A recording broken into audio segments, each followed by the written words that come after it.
Ngomong-ngomong tentang ibu, tentang mama, yang mungkin bagi beliau kesenian jauh lebih, ya penyiar kan juga seniman kan, jauh lebih ke tadi gitar menurut aku cuma tinggal simbol aja. Dia pintar main gitar. Maksud itu mungkin beliau mau mengatakan dia di politik, dia jadi seniman. Iya. Aku mungkin benar nggak gitu? Iya, jadi buat ibu saya sebetulnya kakak saya yang satu itu jadi lebih istimewa karena satu-satunya anaknya di antara 6 anaknya yang mengikuti hasratnya untuk jadi seniman, jadi seorang pemusik.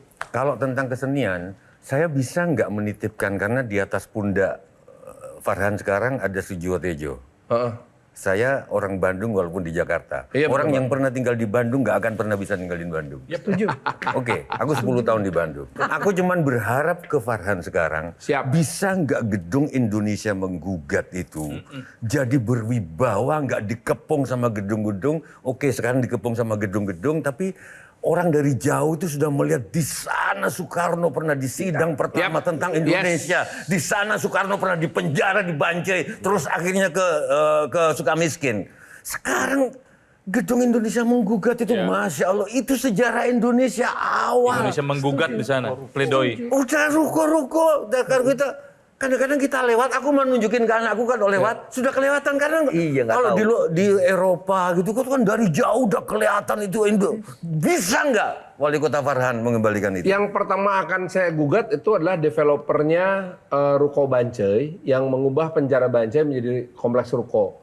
Saya protes karena dari pinggir jalan tuh nggak kelihatan bahwa ada sebuah plaza. Di situ ada patung Soekarno pertama lagi duduk begitu. Di sel nomor 5. Skena, duduk Ya, skena. nomor 5. Sel nomor 5. Dan ada sel nomor 5. Saya bilang, ngapain begini? Ini nggak kelihatan, orang nggak peduli. Udah itu dipagar, orang nggak boleh masuk. Jadi nanti saya akan minta sama developernya, itu dikorbankan jadi sebuah plaza. Kenapa saya bisa begitu? Karena tahun depan HGB-nya habis. Oh gitu. Loh iya. Ada alasan ya? Selama ada HGB saya nggak bisa. Yang mengerikan jadi pemerintah kota adalah begitu kasih IMB dulu namanya, sekarang jadi namanya PGB, gitu ya, penggunaan gedung dan bangunan, itu sekali dikasih nggak bisa ditarik, bos. Kalau ditarik, maka kerugian investasinya mesti kita yang ganti. Jadi ngasih izin tuh mesti hati-hati banget gitu.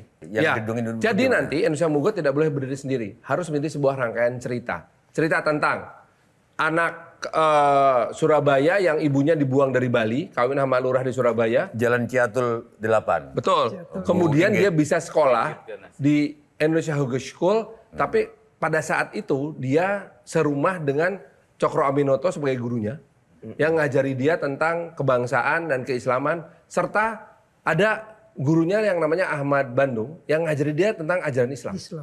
Pada saat bersamaan, dia dari Cokro Aminoto kemudian pindah ke rumahnya Bu Inggit. Jalan Ciatul 8. Jalan Ciatul itu. Jadi titik-titik ini akan kita berusahakan abadikan jadi sebuah cerita. Plus sebagai seorang arsitek dia pernah dipekerjakan oleh orang bikin rumah. Maka rumah-rumah itu akan kita abadikan. Dalam 5 tahun kira-kira bisa tidak mewujudkan? Bisa, asal gini. Pemerintah itu kan duitnya dikit. Untuk hal seperti itu ya. Duitnya dikit, Pak. Tapi narasinya harus dibangun oleh seorang pemimpin. Lah yang ngasih duitnya siapa? Filantropis. Filantropis, ayo turun yuk, turun tangan yuk untuk menyelamatkan ini semua yuk. Gitu. Jelajahi cara baru mendapatkan informasi. Download Metro TV Extend sekarang.